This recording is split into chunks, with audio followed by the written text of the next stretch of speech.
2018 সালের নির্বাচনের আগে আমরা ব্যাগ অ্যান্ড ব্যাগেজ হল থেকে বের হয়ে যাই। শ্রম শক্তির সূচনাটা শহীদ প্রেসিডেন্ট জিয়াউর রহমান করেছিলেন। আমি পরিবার থেকে টাকা নিয়ে এসে টিউশনি করে এসে আমি রাজনীতি করি। আমি দীর্ঘ 6 বছর বাড়ি যাইতে পারবো না এবং আমার বাড়িতে বিভিন্ন সময় হামলা মামলা হয়েছে। এলাকা থেকে আমাকে থ্রেট দিত। কাছের বন্ধুটা আমার সাথে কথা বলে না, মুখ ফিরিয়ে নেয়। কাছের যে আত্মীয় গুলো ছিলেন অনেকে আমাদের ফোন রিসিভ করতেন না। পিতৃতুল্য আমার সেজো ভাই, সে ছাড়া এবং আমার মা ছাড়া আমার পাশে কেউ ছিলেন না।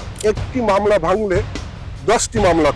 আমি 12টা পর্যন্ত রাজনীতি করেছি, 4টা পর্যন্ত পড়াশুনো করেছি, আবার সকাল 8টার ক্লাসে আমি সবার আগে।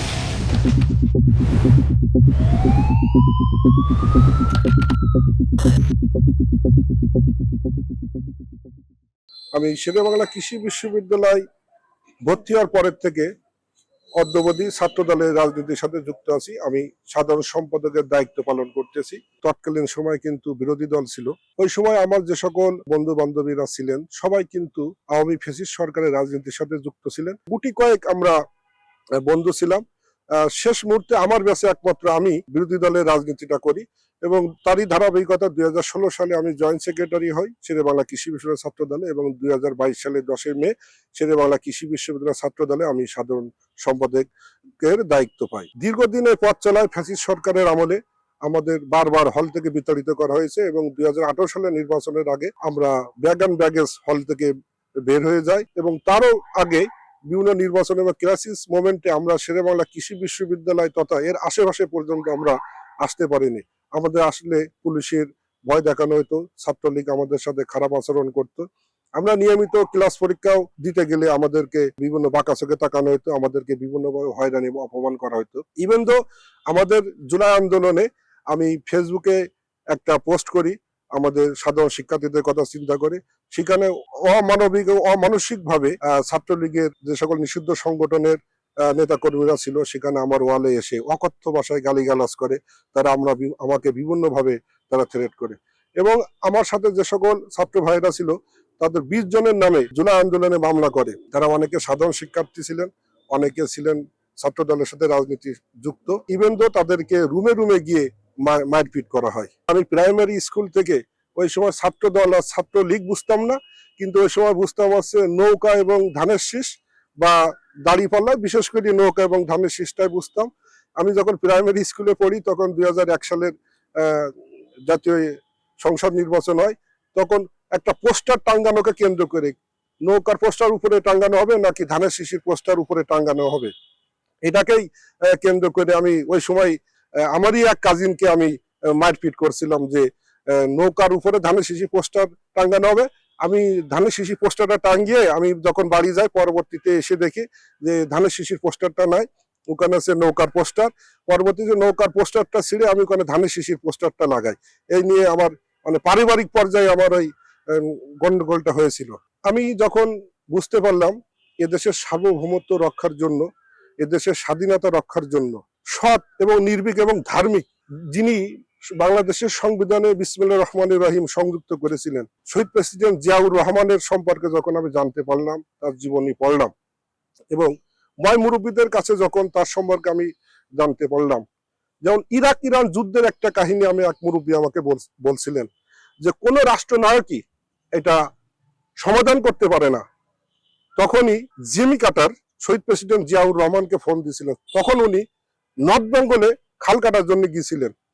উনি ওনার রাষ্ট্রীয় ভবনে এসে উনি 1.5 থেকে 2 ঘন্টা নোট করলেন।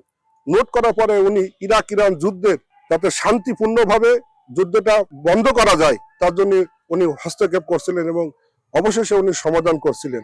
এবং আপনারা জানেন আমাদের পবিত্র মক্কা নগরীতে জিআরটি মানে আমাদের নিম গাছ, এই নিম গাছও রোপণ শহীদ প্রেসিডেন্ট জিয়াউর রহমান করছিলেন। আমাদের যে শ্রম শক্তি, এই শ্রম শক্তির সূচনাটা শহীদ প্রেসিডেন্ট জিয়াউর রহমান করেছিলেন। আমি প্রায় গল্প করি আমার সহযোদ্ধা ছোট ভাইদের সাথে, আমার বন্ধুদের সাথে, এই শহীদ প্রেসিডেন্ট জিয়াউর রহমান যদি আর 10টি বছর বাংলাদেশে বেঁচে থাকতেন তাহলে বাংলাদেশের জনগণকে দেশের বাইরে গিয়ে শ্রম দেওয়া লাগতো না, বিদেশ থেকে লোকজন এসে দেশে শ্রম দিত। এই সকল কিছু বিবেচনা করে আপসহীন নেত্রী যিনি গৃহিণী থেকে রাজপথের নেত্রী, পরবর্তীতে দেশের প্রধানমন্ত্রী হয়েছেন, ইনাদের জীবনী পড়ে এরা বিভিন্ন সমাজে বিভিন্ন স্তরে লোকজনের কাছ থেকে শুনে তারুণ্যের অহংকার জ্যেষ্ঠ জনাব তারেক রহমান। আমি যখন রংপুরে পড়াশোনা করছি তখন উনি 3 টাইমস উনি নর্থ বেঙ্গলে আমরা পথসভায় ওনাকে দেখছি, বিভিন্ন সময় আমরা স্কুল থেকে তাকে ফুল ছিটাতে যেতাম। উনি ডোর টু ডোর, উনি তৃণমূলের নেতা হয়ে উঠেছিলেন। এই সকল কিছু বিবেচনা করে পরবর্তীতে বিশ্ববিদ্যালয় জীবনে আমি ছাত্র দলের রাজনীতির সাথে রাজনীতি করার জন্য সম্পৃক্ত এবং অনুপ্রাণিত হই। যখন আমি অনার্স কমপ্লিট করলাম, মাস্টার্স কমপ্লিট করলাম, আমার সকল বন্ধু বান্ধবী বিসিএস ক্যাডার, ব্যাংকার বা বিভিন্ন পেশার সাথে জড়িত হয়ে গেলেন। শুক্রবারে আমার বন্ধুরা পরীক্ষা দিতে যায় আর আমি শুক্রবারে হচ্ছে কলেজ গেটে মিছিল করি, আগারগাঁওতে মিছিল করি বা বিশ্ববিদ্যালয়ের আশেপাশে মিছিল করি। তখন আমার খারাপ লাগতো যে অনিশ্চিত ভবিষ্যৎ, দল কবে ক্ষমতা আসবে না আসবে। আমার বন্ধু বান্ধব পরীক্ষা দিচ্ছে, বিশেষ ক্যাডার আছে, তারা বিয়ে শাদী করছে, তারা সেটেল একটা লাইফ লিড করছে, তারা পরিবারকে সময় দিতে পারছে। আর আমি পরিবার থেকে টাকা নিয়ে আসি, টিউশনি করে আসি, আমি রাজনীতি করি। আর আমরা আছে 7 ভাই 1 বোন, আমি সবার ছোট। আমার মাটা অসুস্থ হয়ে পড়ছে আমার আমার কারণে, আর মাটা প্যারালাইজড।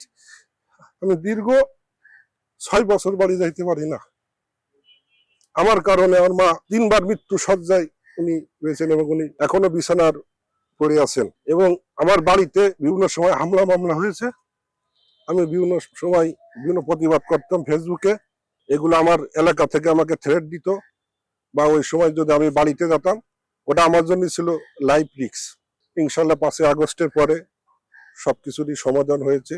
সবকিছুর জন্য মহান আল্লাহ রাব্বুল আলামিনকে শুকরিয়া করি, এদেশের আপামর জনসাধারণকে ধন্যবাদ জানাই। আমি বিশ্বাস করি 1952 সালে এদেশের জনগণ প্রতিবাদমুখী। আমরা প্রায় গল্প করতাম শেখ হাসিনা যে সাধারণ জনগণকে, এদেশের নিরীহ মানুষকে, এদেশের মুসলমানকে শাপলা চত্বরের যে কাহিনী, যে নির্যাতন, যে অমানবিক পাশবিক যে কর্মকাণ্ড সে চালিয়েছে, আমরা বিশ্বাস করতাম এই শেখ হাসিনা এক সময় গণভবন থেকে টেনে হিসড়ে জনগণ নামাবে। আমি প্রায় আমরা সন্ধ্যাকালীন আড্ডা গল্প করতাম।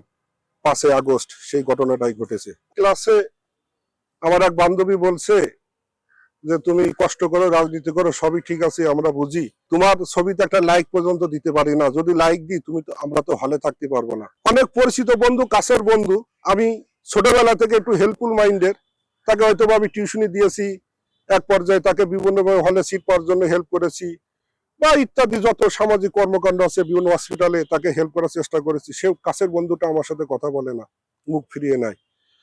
দেখা হলে আমি অথবা তাকে কাছে পাওয়ার জন্য তার কাছে যাই, তাকে যে গ্রিটিং যেগুলো আছে, ভালো মন্দ জিজ্ঞেস করা, সালাম কালাম দেওয়া, কোন রকম তার সৌজন্যমূলক আচরণ আমাদের সাথে করতো না। অনেক শিক্ষকই আমাদের সাথে, খুব কাছের শিক্ষক, কিন্তু যখন দেখলে ছেলেটা ছাত্র দলের রাজনীতির সাথে জড়িত, আমাদের কাছের যে আত্মীয় স্বজন গুলো ছিলেন অনেকে আমাদের ফোন রিসিভ করতেন না। বিশ্ববিদ্যালয়ের সাবেক যে সকল বড় ভাইরা ছিলেন, নেতৃবৃন্দ ছিলেন, তারা ফোন রিসিভ করতেন না। একমাত্র পরিবারের আমার পিতৃতুল্য আমার সেজ ভাই, সে ছাড়া এবং আমার মা ছাড়া আমার পাশে কেউ ছিলেন না। আমার যখনই কোনো কিছু দরকার হতো তারাই করতো। এবং 7 ডিসেম্বর 2022 সালে আমি পার্টি অফিসে অবরুদ্ধ হয়েছিলাম, অ্যারেস্ট হয়েছিলাম। এরকম অসহ দিনগুলো গেছে, আন্দোলন সংগ্রামে গুলো, মোবাইল এক জায়গায়, আমি ঘুমাইছি আর এক জায়গায়, সকালে এসে মিছিল করছি। 2024 সালের 7 জানুয়ারি নির্বাচন এর কারণে শ্যামলীতে বৈশাখী বাস পোড়ানো মামলা দেওয়া হয়েছিল।